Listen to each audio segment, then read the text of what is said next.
country an icon of independence for many nations.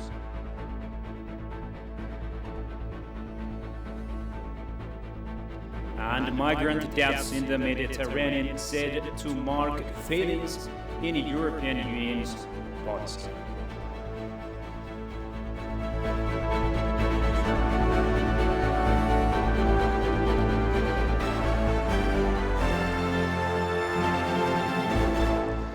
Greetings everyone and a very warm welcome to this news hour with the news I'm Shifarao Rakal.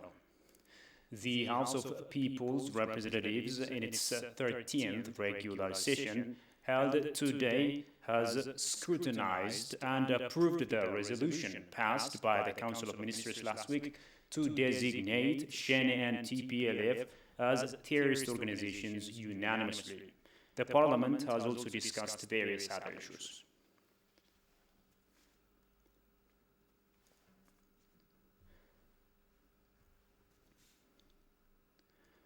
The Joint Security Task Force said in a statement that some extremist members of the diaspora have been working to disrupt the sixth national elections by providing financial and logistic support to the extremists. According to the statement, action is being taken against these organized groups, leaders, and illegal weapons prepared for the mission, as well as various information and evidence related to their mission. The Joint Task Force said in a statement that the groups, both inside and outside the country, have been secretly collaborating with members of the political and security structures and government to carry out their plans to disrupt the national election by plotting to assassinate key leaders. The Ethiopian President Sahle-Work Zewde is in Niger for GERD and other current issues talks with the country's president. On her arrival in Niamey, she was welcomed by Nigerian Prime Minister Mahamudu Buhari. The purpose of the president's visit to the country is to hold talks with the president of Niger on the Grand Ethiopian Renaissance Dam and the current situation in the state of Tigray. In addition to the president, the Minister of Water, Irrigation and Energy, Sleshi Bekele, is expected to provide information on Ethiopia's position on the Grand Ethiopian Renaissance Dam and the current status of the dam.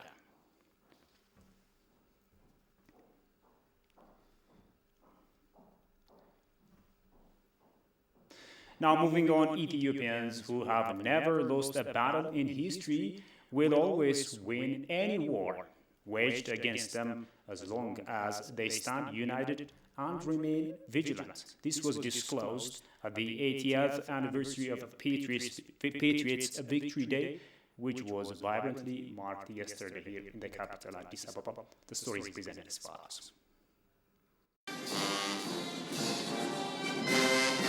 After the Battle of Adwa, that had dealt a crushing blow to the Italians, fascist Italy began to invade Ethiopia, which again resulted in its defeat thanks to the gallantry of Ethiopian patriots maintaining territorial integrity and national independence.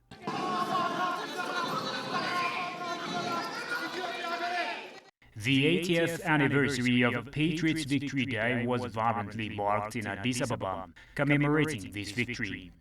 Addis Ababa Deputy Mayor Adanej Abebi has laid a wreath of flowers to commemorate the fallen patriots for the only independent nation in Africa. The president of the ancient Ethiopian Patriots Association, Daniel Joti Mesfin, on the occasion called on the young generation of Ethiopia to keep the sovereignty of Ethiopia as handed down by the patriots.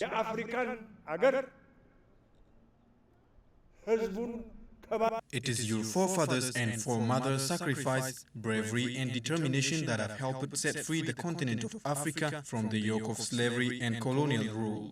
My brothers, sisters, and my children, if you like my boss and government officials, please pay close attention to what I say. Let's be one and create a better and loftier country. The courageous patriots have also advised fellow citizens to keep their unity and solidarity against potential intruders. Our enemies never sleep. Bearing this in mind, we have to cooperate, and when we stand united, no one will dare invade us. Ethiopia has never lost any battle in its history, so all we need to do is standing in unison to protect our country against enemies.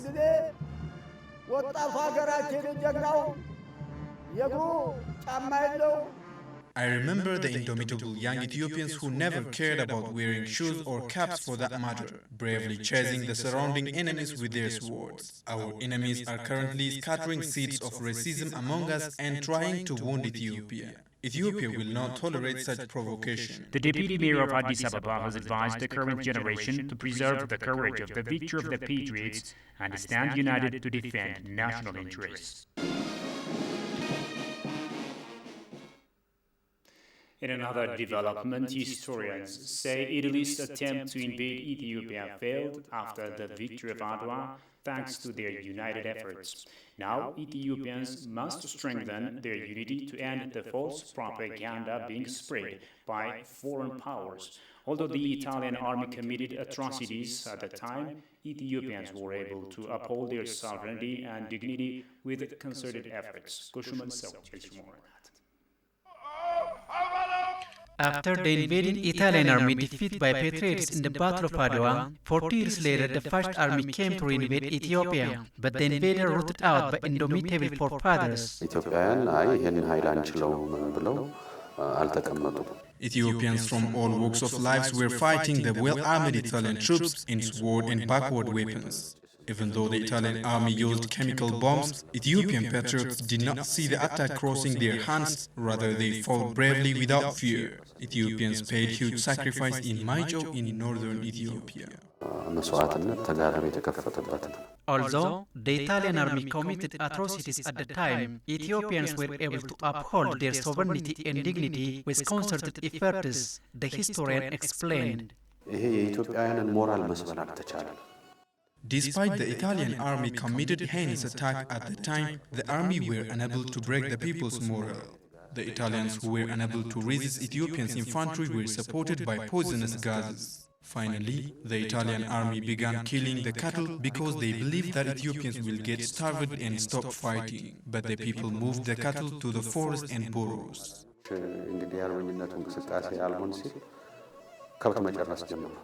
Now Ethiopia is facing false propagandas from foreign and domestic forces, and the scholars said Ethiopians should take lessons from their forefathers and unite to foil the conspiracy. Currently, various diplomatic pressures are coming from foreign and local forces. Developing natural resources like the GERD is related with sovereign rights. Some superpower countries are trying to twist our hands and manipulate Ethiopia on behalf of mediator. We should not accept this. All Ethiopians should unite and refuse such intimidations through taking lessons from our fathers, and we have to struggle them diplomatically.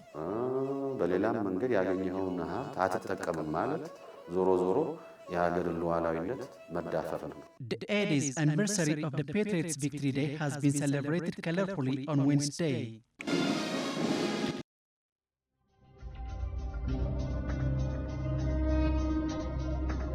Ethiopia is the source of the Blue Nile and contributes over 85% of the Nile's stream flow.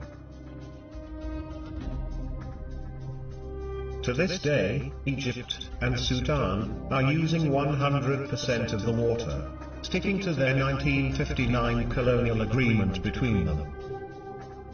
Not being signatories, Ethiopia and other upstream states do not recognize this agreement. Ethiopia is at the eve of completing the Great Renaissance Dam.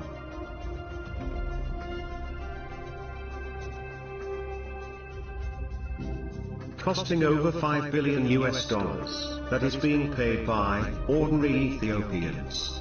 This dam will generate 5.1 gigawatt of power, and it is a non-consumptive, eco-friendly, existential necessity to millions.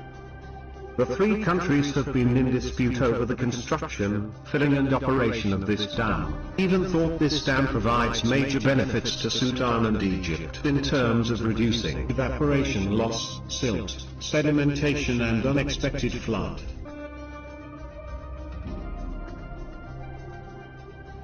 This dam is not just about generating power. It is a matter of survival for millions of Ethiopians who deserve a dignified life as their Egyptian counterparts. Welcome back, you're still watching IDZ News Hour.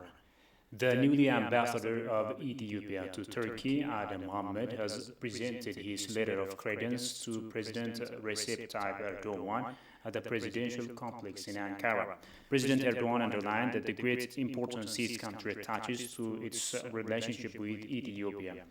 He emphasized that the two countries should make use of the wide range of economic, cultural, and diplomatic opportunities that exist between them to bring their cooperation to the highest level.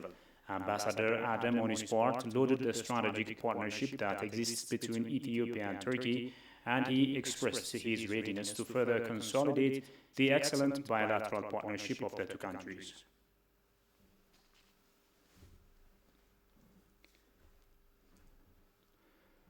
The Deputy Chief of Somali State, Mustafa Umar, along with other high-level regional officials, has inaugurated an oxygen plant that has a capacity of producing 200 cylinders of oxygen per day. The inauguration of the oxygen plant comes at a time when the pandemic is rapidly increasing and number of deaths from the virus is rising in the country. Addressing the inauguration ceremony, the Deputy Chief said the plant will have a crucial role in addressing pandemic-induced oxygen shortage in the region and the country at large. Medical institutions in the region were getting oxygen from Addis Ababa, 622 kilometers from the regional capital, Jigjiga. It was indicated at the inaugural ceremony.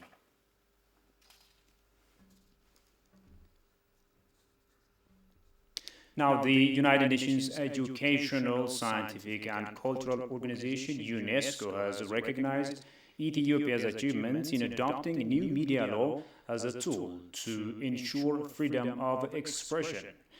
While addressing the World Press Freedom Day, UNESCO representative to Ethiopia said that the organization acknowledges Ethiopian government's adhering to keeping the rights of freedom of expression.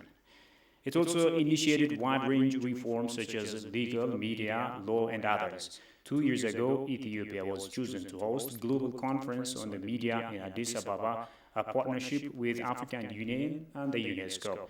The government of Ethiopia took a number of important measures aimed at enhancing freedom of expression and media freedom in Ethiopia, including releasing of journalists from prison and blocking of new websites and social media.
Here I am, in the Kalahari Desert in South Africa. I'm actually in the Kalahari Frontier Park, which is in a remote part of Northern Cape. It's about as far into South Africa as you get. We're bordered on one side by Botswana and on the other side by Namibia. This is the most beautiful region. It is everything you expect a desert to be, but with African animals. And we've seen a hell of a lot. We've seen lions, we've seen giraffe, we've seen an abundance of springbok and oryx. Today I've been and I have visited a bushman's village. The bushmen were there in their native dress, explaining their way of life with us, and I can tell you it's quite a frugal way of life.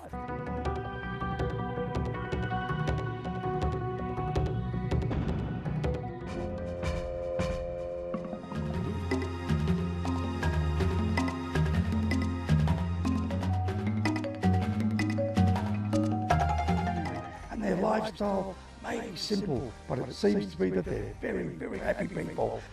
Then now we are back in our place where we was bushman.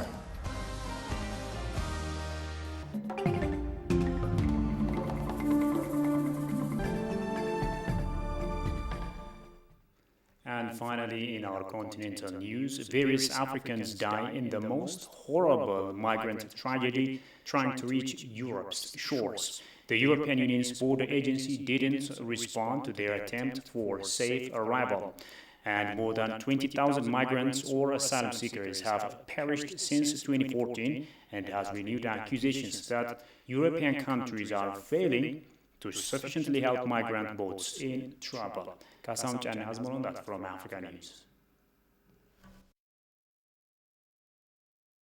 Mubarak Jabir, 23, from Sudan, Saita from Libya, trying to reach Europe's shores. Said the conditions after the Sudanese revolution became worse than before, at a high cost of living, no employment, no jobs, and many more. European Union's border agency went largely unresponsive. International maritime law dictates migrants should have been saved, but many are dying in the Mediterranean. An analysis of the laws and emails from Alarm Forum and Diana Joe, as well as reports by the Libyan Coast Guard, showed that the national authorities responded slowly, inefficiently, or not at all. In all, approximately 130 people are believed to have died between 21st and 22nd April, and they waited in vain for someone to save them, roughly 45 kilometers, 30 miles from the Libyan coast. Jabir, the eldest of 7 brothers, had quit his economics studies at university and left Sudan looking for employment in neighboring Libya a year and a half earlier. There he worked small jobs in construction to send money back to his relatives struggling in Sudan's deteriorating economic crisis. But it still wasn't enough, so he contacted smugglers and boarded the ill-fated migrant boat looking to head to Europe. The high cost of living, no employment, no jobs. He is the eldest of his brothers. He is working to help his brothers. This is why he immigrates to Libya, and also he didn't find any suitable job there in Libya that can make him assist his family here. This is what made him think to immigrate to Europe. Since the 21st April, wreck along the Italian Coast Guard and Navy have rescued at least 149 people, but no such rescue came on 21st April. I will speak to all of the youth, parents, brothers, and every father that he should be keen on his son's life, because if he travels, that means he will cross the sea and put himself in danger, and he will make his father sad. More than 20,000 migrants or asylum seekers have progressed since 2014 and has renewed accusations that European countries are failing to sufficiently help migrant boats in trouble. And finally, a quick reminder of the top stories. Ethiopian patriots said to have made the country an icon of independence for many other nations.